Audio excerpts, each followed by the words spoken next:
The man who succeeded in escaping history. On a sunny morning in 1979 on a Brazilian beach, a man disappeared beneath the waves. It wasn't an ordinary drowning, it was a complete drowning, as if the sea itself had decided to swallow him, leaving no trace behind. His name was never written on a tombstone. No funeral, no obituary, no official condemnation. But in the secret files of Mossad and in the notebooks of Nazi hunters, this man was one of the most wanted names in the world. Josef Mengele, the doctor, the killer, the angel of death in Auschwitz. But how could such a man live 30 years out in the open among people without being touched? How could he become a husband, a father, a secret doctor, then die as if he never existed? Today, we will tell an unbelievable story, not about the war, but about what came after, about how evil succeeded in wearing a civilian suit, stretching out under the sun of South America, in the shade of democracy. Auschwitz did not kill with bullets. It experimented, measured, recorded. And Mengele was the man of order in this madness. He loved twins, not for their innocence, but for experimentation. He measured their heads, injected their eyes with different colors, conducted blood tests every 2 days. He photographed them naked, recorded their growth, as if studying a rare biological species. Once, he stitched 2 children together by skin and muscle to test if pain could travel between conjoined twins. They died after 3 days. Mengele did not hide what he had done. He bragged about it in his memoirs.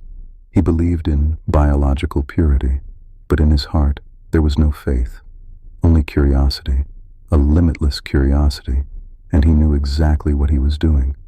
When asked about the gas chambers, he said, "I was shocked. I couldn't bear the screaming. I didn't look inside." But the question is, did he believe himself? Or was shock just a mask used only after the war to survive? In April 1945, while Berlin burned, Mengele escaped. Not to the mountains, but to the church. With the help of a Nazi priest, he obtained forged documents under the name Helmut Gregor. He crossed into Italy, then across the South Atlantic, aboard a smuggling ship. He arrived in Argentina, then Paraguay, then Brazil, under the name Dr. Wolf. He lived as a rural doctor. He helped women with abortions, treated animals, and built a house on a quiet beach. And the most chilling part, he suffered from heart problems, and he treated himself, as if he wanted to hold the moment of his death in his own hands without surrendering to anyone.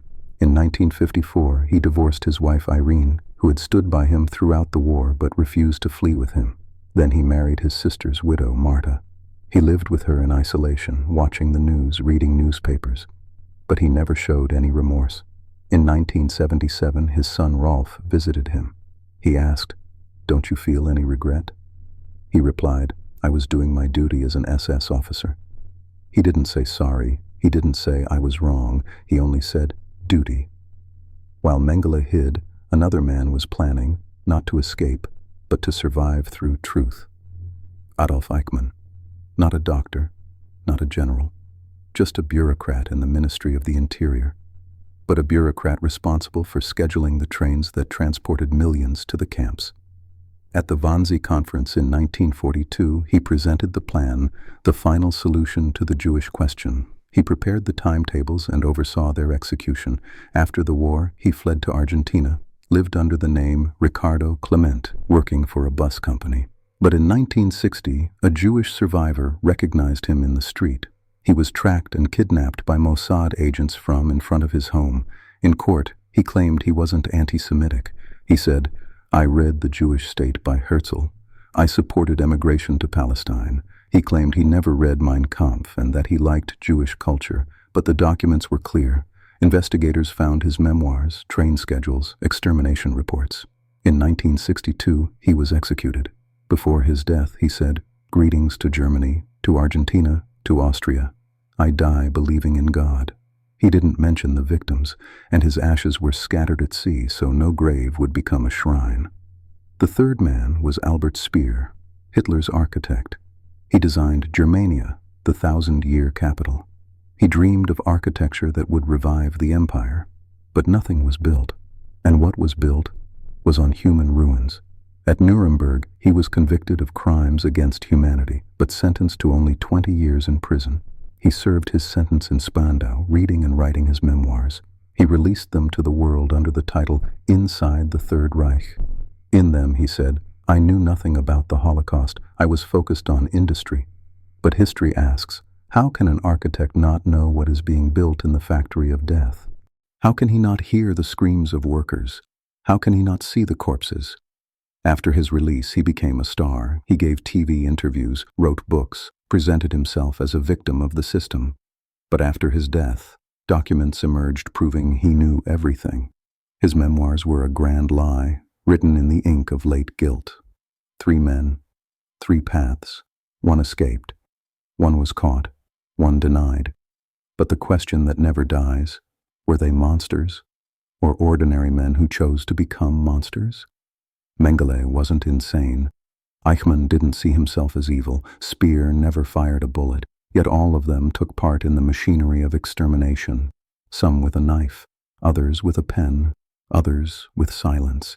So today, in our offices, in our decisions, in our silence, do we live at risk of becoming like them?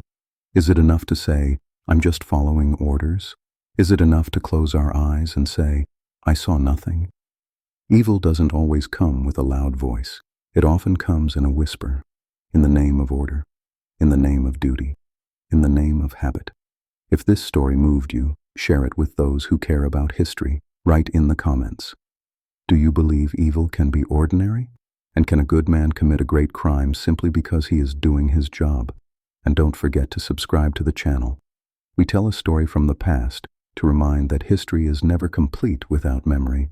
Darkness doesn't return with invasion.